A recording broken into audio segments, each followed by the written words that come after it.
आइए शुरू करते हैं न्यूज पथ पर सफर और सबसे पहले आपको दिखाते हैं ऐसी तस्वीरें जिनका जिक्र सरे रहा है। ये तस्वीरें सुर्खियों में भी है और सोशल मीडिया पर भी है। इनसे आपका बाखबर होना बेहद जरूरी है क्योंकि चौराहे पर इन्हीं की चर्चा है और चर्चा कश्मीर में वुलर बर्ड वॉच फेस्टिवल की तो है ही, साथ ही कूनो नेशनल पार्क में आए 3 नन्हे शावकों के जन्म से बड़े चीतों के कुनबे की भी है। देखिए, विशाखापट्टनम में इंटरनेशनल फ्लीट रिव्यू यानी IFR 2026 का आयोजन हुआ, जिसमें भारत की नौसेनाओं के साथ 50 मित्र देशों की नौसेनाओं ने हिस्सा लिया। इसमें 70 युद्धपोत, पनडुब्बियों और नौसैनिक विमानों ने समुद्र में शक्ति प्रदर्शन किया। भारत के राष्ट्रपति और तीनों सेनाओं की सर्वोच्च कमांडर द्रौपदी मुर्मू ने इसका निरीक्षण किया। भारत की ओर से इस फ्लीट रिव्यू का सबसे बड़ा आकर्षण स्वदेशी एयरक्राफ्ट कैरियर INS विक्रांत रहा, जिसने ऑपरेशन सिंदूर के दौरान अहम भूमिका निभाई थी। IFR दुनिया के सबसे बड़े सेरेमोनियल नौसैनिक आयोजनों में से है, जिसका मकसद वैश्विक नौसैनिक सहयोग, समुद्री सुरक्षा और मित्रता को मजबूत करना है। भारतीय वायुसेना के जांबाजों ने अरुणाचल प्रदेश और नागालैंड के जंगलों में लगी आग बुझाने को लेकर अहम भूमिका निभाई। यहाँ MI-17 V5 हेलीकॉप्टर के जरिए दीमापुर की पदम पोखरी झील से पानी लाकर जंगलों में फेंका ताकि आग बुझाई जा सके। अरुणाचल प्रदेश के वालुंग में आग बुझाने में मदद मिली है, जबकि नागालैंड की जुकोउ घाटी में ऑपरेशन जारी है। यहाँ पहाड़ी इलाकों, खराब विजिबिलिटी और हवा के बीच चुनौतियाँ काफी हैं, लेकिन फिर भी इंडियन एयरफोर्स की टीम ने हार नहीं मानी है। राजस्थान में एक ऐसी परंपरा निभाई गई जो बेटा बेटी के फर्क को मिटा देती है। इसे बिंदोरी कहते हैं। यहाँ के टोंक जिले में एक बेटी की बिंदोरी निकाली गई। दुल्हन बनी मुस्कान सोनी की बिंदोरी में परिवार के लोगों ने जमकर लुत्फ उठाया। ये यहाँ की शादियों में एक बहुत लोकप्रिय और शादी से पहले की धूमधाम वाली रस्म है। बिंदोरी के दौरान मुस्कान के परिवार की महिलाओं ने राजस्थानी और फिल्मी गीतों पर जमकर नृत्य किया। बिंदोरी में मुस्कान के ससुराल पक्ष के लोग भी शामिल हुए। मुस्कान की बिंदोरी के दौरान बग्घी में उनके साथ लड्डू गोपाल की प्रतिमा भी विराजमान थी।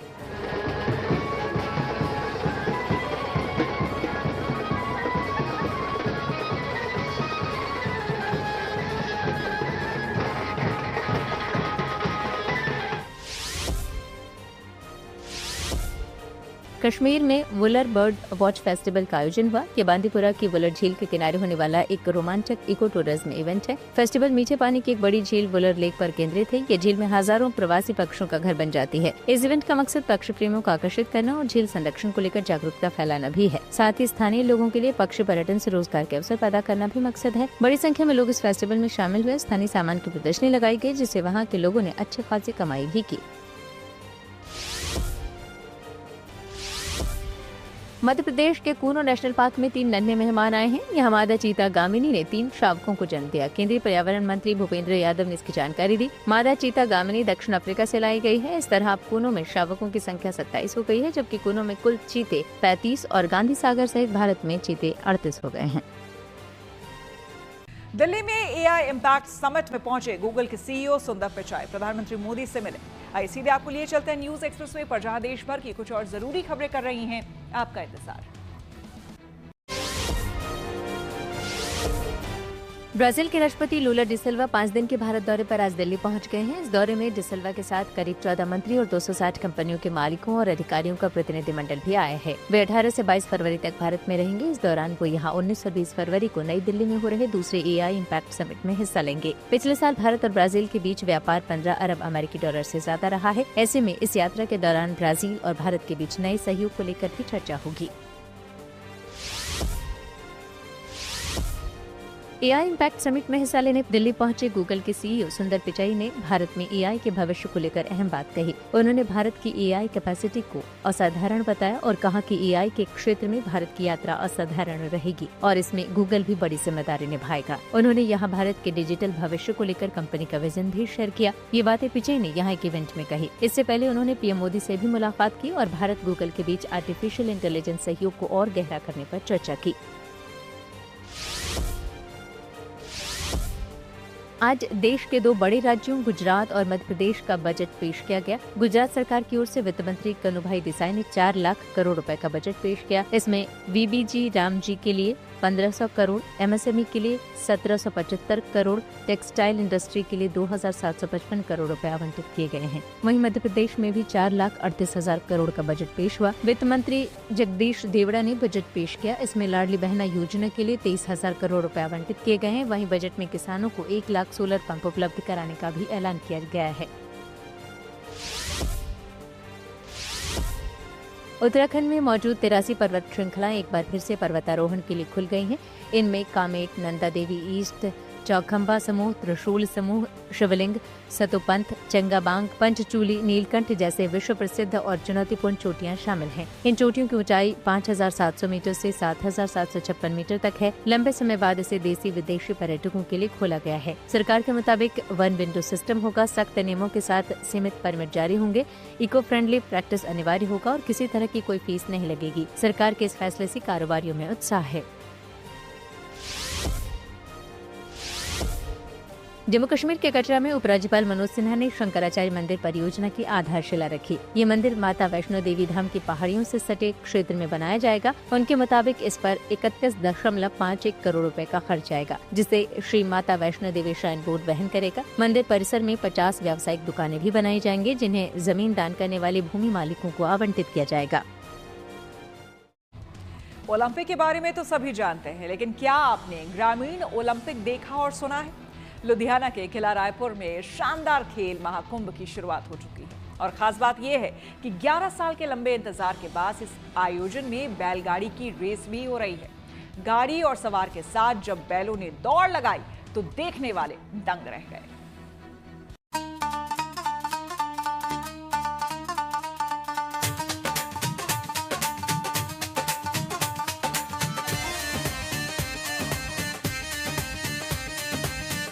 रफ्तार ऐसी जैसे जंग के मैदान में यलगार हो, संतुलन भी ऐसा जैसे शहसवार हो। आंधी की तरह धूल उड़ाते जब वो सामने से गुजरे तो देखने वालों की सांस अटक गई। जब तक पलकें झपक पाती बैलगाड़ी निकल गई। लुधियाना के किला रायपुर में ये गजब का दृश्य है। इतिहास में अगर कभी महारथियों की रेस हुई होगी तो तस्वीर ऐसी ही रही होगी। फर्क सिर्फ इतना है कि यहाँ रेस में रथ नहीं बैलगाड़ी है, घोड़े नहीं बैल हैं, और गाड़ी पर सवार ये लोग राजा महाराजा नहीं बल्कि किसान हैं। यानी ये परंपरा खेती किसानी से जुड़ी है और बरसों से पंजाब में चली आ रही ग्रामीण ओलंपिक का हिस्सा है। ये तस्वीर इसलिए भी खास है क्योंकि 11 साल बाद इस परंपरा का पुनर्जन्म हुआ है। मिनी ओलंपिक के नाम से मशहूर इस ग्रामीण ओलंपिक में 11 साल बाद रोमांच, परंपरा और पंजाब की शान एक साथ फिर नजर आई। हजारों की तादाद में पहुंचे लोग इस खेल के गवाह बने। बैलगाड़ियों की दौड़ में पहले फेज में 28 बैलगाड़ियों की रेस 7 चरणों में करवाई गई। हर चरण की विजेता गाड़ी अब अगले दिन होने वाले दूसरे राउंड में हिस्सा लेगी। कुल मिलाकर करीब 72 बैलगाड़ियों ने रजिस्ट्रेशन कराया है। ये आयोजन 19 फरवरी तक 3 दिन चलेगा।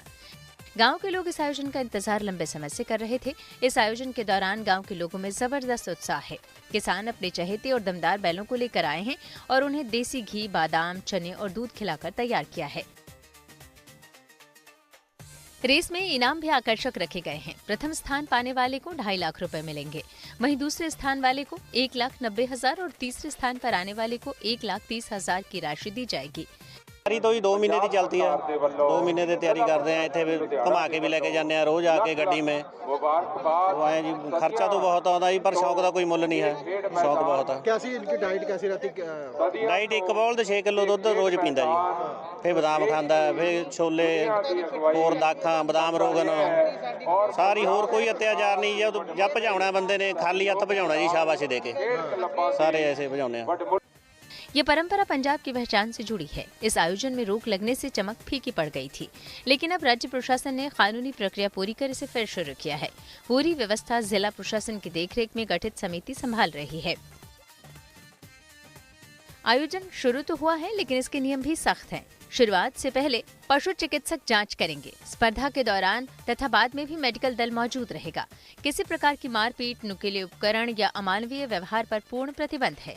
खराब मौसम में आयोजन नहीं होगा। इसमें प्री रजिस्ट्रेशन अनिवार्य है। उल्लंघन पर कड़ी कार्रवाई तय है।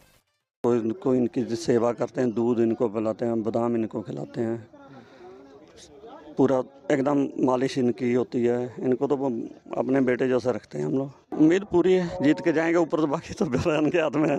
अपने तरफ से तो पूरा जोर लगाएंगे। बहुत खुशी है जी, बहुत खुशी है, बतला नहीं सकते।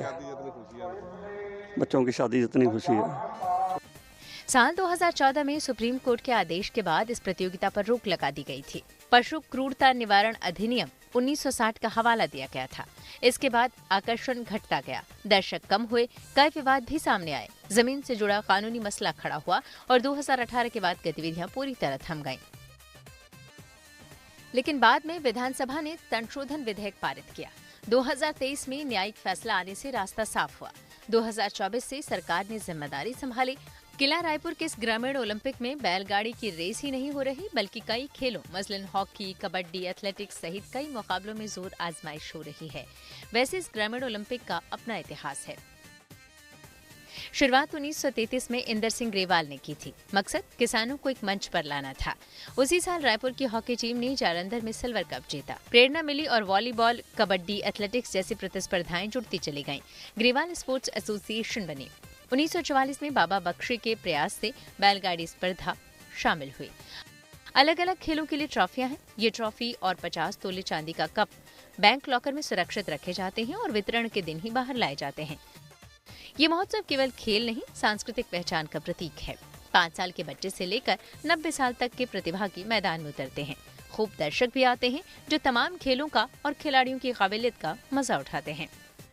लुधियाना से विवेक ढल के साथ bureau report, good news today. News पथ पर आगे है धन बाजार, जहां शेयर बाजार से लेकर कारोबार तक की सभी अहम खबरें होती हैं, जिसका सीधा रिश्ता आपकी आमदनी आपकी जेब से होता है। तो तेज रफ्तार खबरों के बीच ये जरूरी खबरें छूट ना जाए, इसलिए सीधे आपको लिए चलते हैं धन बाजार। शेयर बाजार में काफी उतार चढ़ाव देखने को मिला। हालांकि बाजार बढ़त के साथ बंद हुआ। बुधवार को सेंसेक्स 283 अंकों पर चढ़कर 83,734 पर बंद हुआ। वहीं निफ्टी भी 94 अंकों पर चढ़ा। ये बढ़कर 25,819 पर पहुंच गया। 3 दिनों की लगातार गिरावट के बाद आज चांदी की कीमतों में तेजी रही। वहीं सोने की कीमतों में गिरावट आई है। दिल्ली सराफा बाजार में बुधवार को सोना 300 रुपए फिसला। इसके साथ ही दिल्ली में 10 ग्राम सोने की कीमत घटकर 1,56,700 रुपए पर आ गई। वहीं चांदी की कीमतें 1,000 रुपए ऊपर चढ़ी। अब दिल्ली में 1 किलो चांदी की कीमत बढ़कर 2,46,000 रुपए हो गई। डॉलर के मुकाबले रुपए को मजबूती मिली। बुधवार को रुपया 5 पैसे ऊपर चढ़ा। इस तरह 1 डॉलर के मुकाबले रुपए की कीमत 90 रुपए 67 पैसे हो गई। निसान इंडिया ने अपनी नई कॉम्पैक्ट एमपीवी ग्रेवाइट को भारतीय बाजार में लॉन्च कर दिया है। कार के अंदर 5+2 सीटिंग कॉन्फ़िगरेशन मिलता है, यानी 7 लोगों के बैठने की जगह है। 8 इंच का टच स्क्रीन इंफोटेनमेंट सिस्टम और ड्राइवर के लिए 7 इंच का डिजिटल डिस्प्ले दिया गया है। सेफ्टी के लिए इसमें 6 एयरबैग्स और रियर पार्किंग सेंसर दिए गए हैं। इसकी शुरुआती कीमत करीब 5,65,000 रुपए रखी गई है। ये कीमत शुरुआती 5,000 ग्राहकों के लिए लागू होगी। पहले 5,000 ग्राहकों को शुरुआती 5 सालों के लिए 0 सर्विस कॉस्ट का फायदा भी मिलेगा। साथ ही इन ग्राहकों को कार अपग्रेड करने जैसे अन्य बेनिफिट्स भी दिए जाएंगे। न्यूज़ पथ के सफर में अब सोशल अड्डा का रुख करते हैं और बात करेंगे दिल्ली में चल रहे एआई इम्पैक्ट समिट 2026 की। 16 फरवरी से शुरू हुए एआई महाकुंभ में दुनिया भर के दिग्गज हिस्सा ले रहे हैं। समिट का आयोजन भारत सरकार के इलेक्ट्रॉनिक्स और आईटी मंत्रालय और इंडिया एआई मिशन की पहल है, जिसमें पॉलिसी, रिसर्च, इंडस्ट्री और खास करके आम भागीदारी को जोड़ा गया है। मकसद है कि इस समिट में आम लोगों को फायदा हो, इसलिए इस समिट का थीम सर्जन हिताय सर्जन सुखाय रखा गया है। इसमें खासतौर पर छात्रों पर फोकस है और यहाँ पर एआई तकनीक वाले कुछ ऐसे ऐप मौजूद हैं जो कि छात्रों के लिए बेहद मददगार साबित हो सकते हैं। इसमें सबसे ज़्यादा चर्चा में वो ऐप है जो कि स्टूडेंट्स की एकाग्रता बढ़ा सकता है। आजकल ऑनलाइन क्लासेस का ज़माना है। दूर बैठे शिक्षक लैपटॉप या फिर मोबाइल के जरिए छात्रों को पढ़ाते हैं, लेकिन ऑनलाइन क्लास लेने वाले ज़्यादातर बच्चे क्लास से बोर होकर दूसरे साइट्स पर चले जाते हैं और उनका ध्यान पढ़ाई से हट जाता है। ऐसे में छात्रों के लिए ट्रैंक्विक्स ऐप बड़े काम का है। ये ऐसा ऐप है जो कि स्टूडेंट्स को एक ही विषय पर फोकस करने के लिए मजबूर करता है। अगर छात्र इस ऐप पर लॉगिन करते हैं तो उनके लैपटॉप या फिर मोबाइल की दूसरी ऐप काम करना बंद कर देगी, यानी उनका फोकस सिर्फ और सिर्फ ऑनलाइन क्लास पर ही रहेगा। खूबी ये है कि इसकी कमांड भी पेरेंट्स या फिर किसी करीबी के पास होगी, यानी कि छात्र चाहकर भी इसे हटा नहीं पाएंगे। अब बात समिट में मौजूद दूसरे ऐप की, जो कि नौकरी की तलाश कर रहे युवाओं के लिए बेहद कारगर है। और अक्सर ऐसा देखा जाता है कि किसी कंपनी में इंटरव्यू देना हो या फिर कॉलेज कैंपस में इंटरव्यू देना हो तो स्टूडेंट्स के हाथ पांव फूल जाते हैं, उनका कॉन्फिडेंस लेवल काफ़ी कम हो जाता है। ऐसे में ये ऐप उनके बड़े काम साबित हो सकता है। इस ऐप के जरिए स्टूडेंट्स मॉक इंटरव्यू देते हैं। मॉक इंटरव्यू के दौरान फेस रिकग्निशन, बॉडी लैंग्वेज और जवाब के जरिए ये ऐप बताता है कि स्टूडेंट में क्या क्या कमी है। वो कब और कौन से सवाल पर नर्वस हुआ, कब उसने किसी सवाल का गोलमोल जवाब दिया। और इतना ही नहीं, ये ऐप आखिर में आपको एक रिपोर्ट भी देता है जिसमें आपकी कमियों के साथ ये भी बताया जाता है कि उन कमियों को कैसे दूर किया जाए। एआई इम्पैक्ट समिट में बड़ी तादाद में लोग पहुंच रहे हैं। भविष्य की तकनीक और उसके इस्तेमाल को देखा और समझा जा रहा है। हमारे सहयोगी मनीष चौरसिया ने वहां मौजूद छात्रों से पढ़ाई और रोजगार में एआई तकनीक के फायदे पर बातचीत की। सुनिए क्या कहना है उनका। एआई समिट आप जैसे स्टूडेंट्स के लिए कितना बड़ा प्लेटफॉर्म है? सो बेसिकली एआई समिट सिर्फ हमारे लिए नहीं, इंडिया के लिए काफी बड़ा प्लेटफॉर्म है।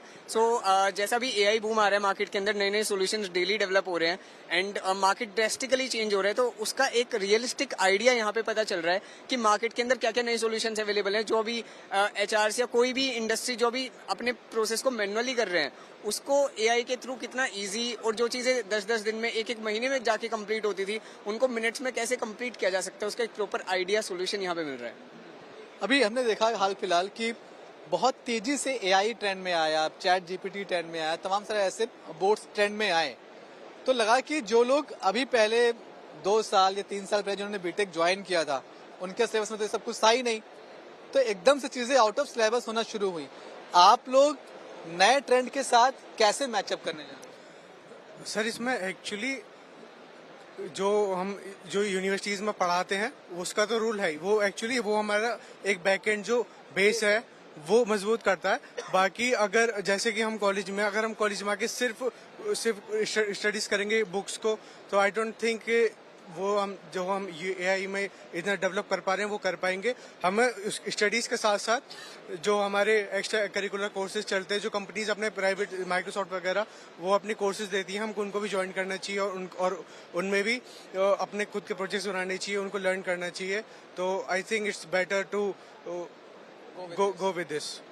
अब कैसे खुद को एक तो ढालना है नई चीजों के साथ में, नई स्किल्स को आपको अडॉप्ट करते रहना है, और आपको अब क्या लगता है कि एआई सिर्फ एक सॉफ्टवेयर सॉल्यूशन तो है नहीं, वो हर प्रॉब्लम के सॉल्यूशन देता है। आपके हिसाब से वो कौन से प्रॉब्लम्स हैं जो अभी तक एड्रेस नहीं हो पाई और अब एआई के जरिए उनको एड्रेस करना आसान हो जाए? इसमें सबसे बड़ी एक प्रॉब्लम है which is a health sector. So health sector में अब एआई एक अच्छा रोल प्ले कर रहा है। लाइक हम रोबोटिक्स में देख सकते हैं बहुत सारे ऐसे सेल्फ रोबोट्स तैयार हो रहे हैं जो कि ऑपरेशंस कर सकते हैं, डायग्नोसिस कर सकते हैं, तो एक बड़ा इम्पैक्ट डाल रहे हैं। And other than that traffic analysis में भी अब एआई का काफ़ी यूज़ हो रहा है। तो ये सभी चीज़ें हैं जो हम और एक्सप्लोर कर सकते हैं, इनमें और कैसे हम इसको अपडेट करें चीज़ों को। ये स्पेसिफिक एरियाज हैं। एग्रीकल्चर एक बहुत बेटर ऑप्शन है एक्सप्लोर करने के लिए, क्योंकि जितना मेरी नॉलेज है उसके अकॉर्डिंग इतना अभी तक एआई एग्रीकल्चर में यूज़ नहीं हो रहा है। सो उसमें हम कैसे कैसे इम्पैक्ट कर सकते हैं फास्ट ग्रोइंग में, अच्छे फार्मर्स को भी जिससे ईज हो जाए वर्क करने में। तो ये एक इम्पैक्टफुल वर्क एरियाज होंगे एआई के लिए एंड रिसर्चेस के लिए भी। अभी आप लोग को अपना फ्यूचर कैसा दिखाई पड़ रहा है एआई में? एआई में फ्यूचर काफ़ी ब्राइट है। वो एआई जो है ह्यूमन की काफ़ी ज़्यादा टाइम को कंज्यूम कर रहा है। वो जो ह्यूमन का टाइम है ह्यूमन बहुत टाइम लेता है काम को करने में, लेकिन जो ह्यूमन का माइंड होता है वो एआई एज एआई काम कर रहा है। एआई क्या करता है कि और वो कई ह्यूमंस को रिप्लेस भी कर रहा है इन्हीं रीजंस की वजह से। एग्जैक्टली एआई ह्यूमन को रिप्लेस कर सकता है, लेकिन ह्यूमन माइंड को एंड उसकी जो थिंकिंग ऑफ कैपेबिलिटीज है उनको रिप्लेस नहीं कर सकता है। एआई को भी तो ह्यूमन ही रन करेगा, एआई इंडिविजुअली काम नहीं कर सकता है। जैसे ह्यूमन ट्रेन करेगा उसके मॉडल्स को, उसको ट्रेन करेगा मॉडल्स को, एंड जैसे उसको रन करेगा तो एआई उसके अकॉर्डिंग काम करेगा। मैन पावर तो नीडेड फिर भी हमें पड़ेगी। मैंने यहाँ देखा बहुत सारे आप जैसे स्टूडेंट्स, तो बेसिकली अभी आप लोग सब लास्ट ईयर में हो, आप लोग बता रहे हो कैंपस सिलेक्शन के लिए बैठते हैं कंपनीज के लिए कि नौकरी मिल जाए। आप लोग अपना एक सोल्यूशन लेकर आए हो, एक स्टार्टअप लेकर आए हो, तो क्या अब ये यूथ एआई के जरिए नौकरी नहीं बल्कि खुद नौकरी देने के बारे में सोच रहे हैं?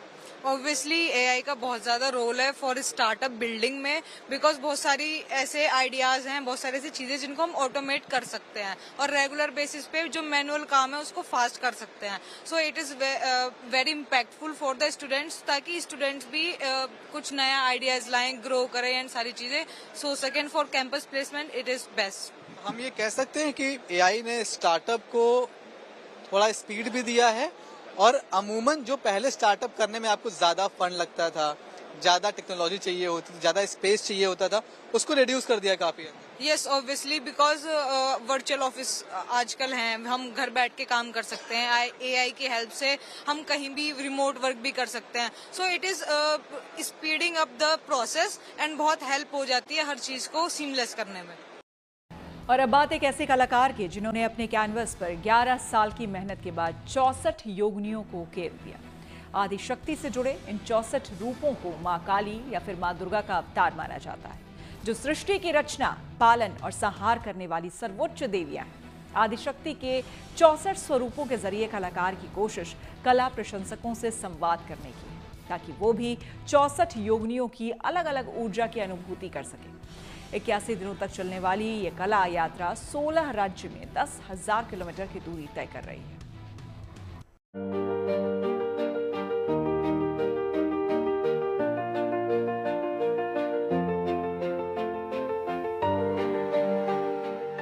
कला से आस्था, आस्था से विचार तक की यात्रा कैनवस को भी एक तरह के संवाद में बदल देती है।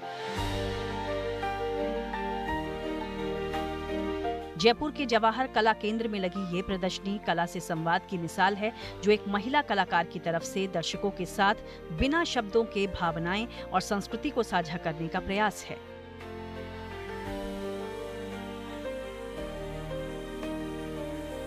अपनी कला साधना के जरिए केरल की चित्रकार ने 64 योगिनियों को कैनवस पर जीवंत कर दिया है, जो आदिशक्ति के 64 रूप हैं, जिन्हें मां काली या दुर्गा के अवतार के रूप में माना जाता है।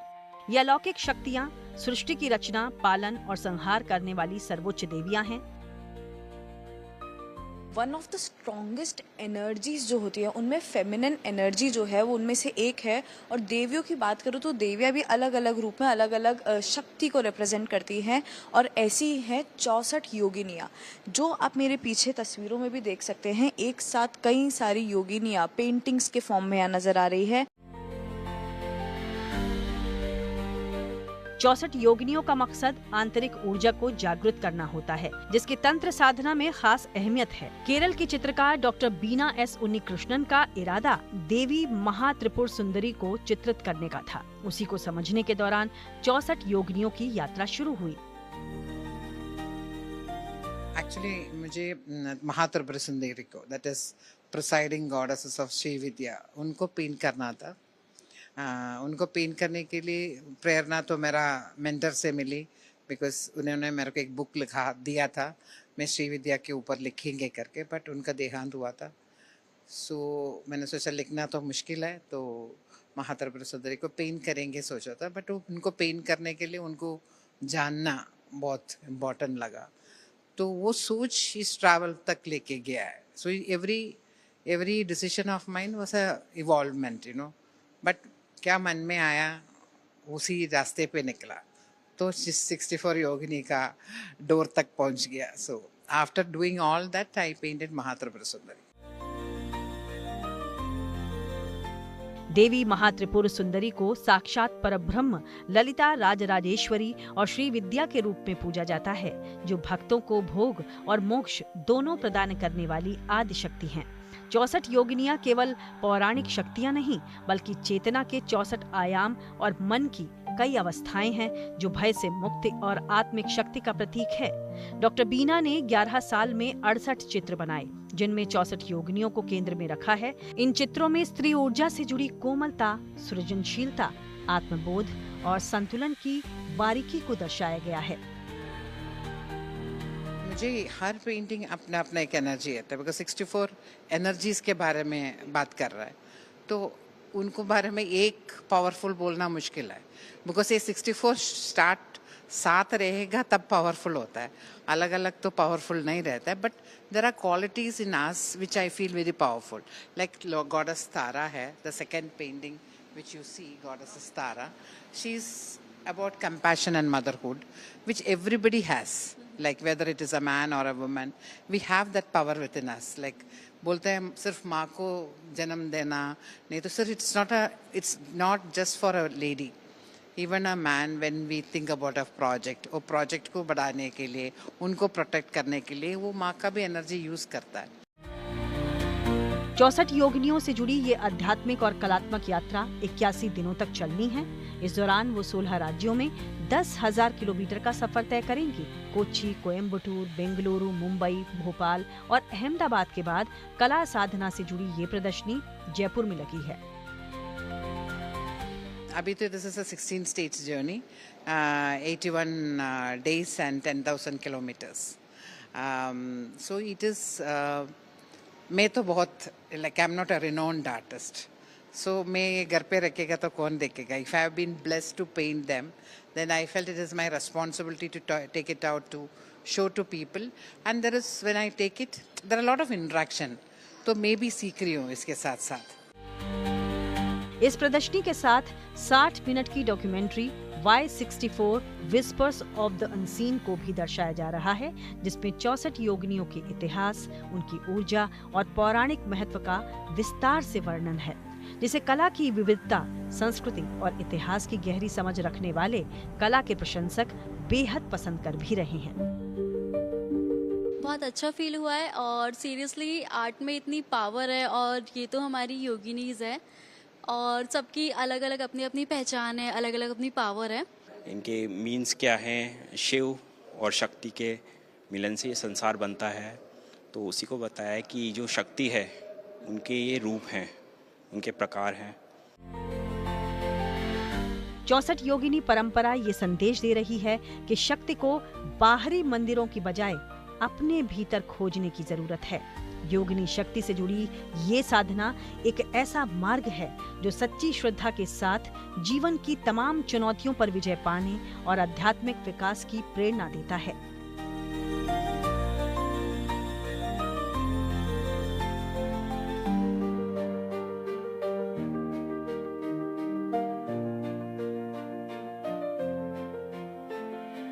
ऑलरेडी ये एग्जीबिशन हो चुकी है, आने वाले दिनों में ये 9 और स्टेट्स में जाएगी जहां पर इसको देखा जा सकता है और 64 योगिनियां जो हैं उनको इन आर्टिस्ट के नज़रिए से पहचाना जा सकता है। कैमरामैन निखिल के साथ rhythm Jain, good news today Jaipur.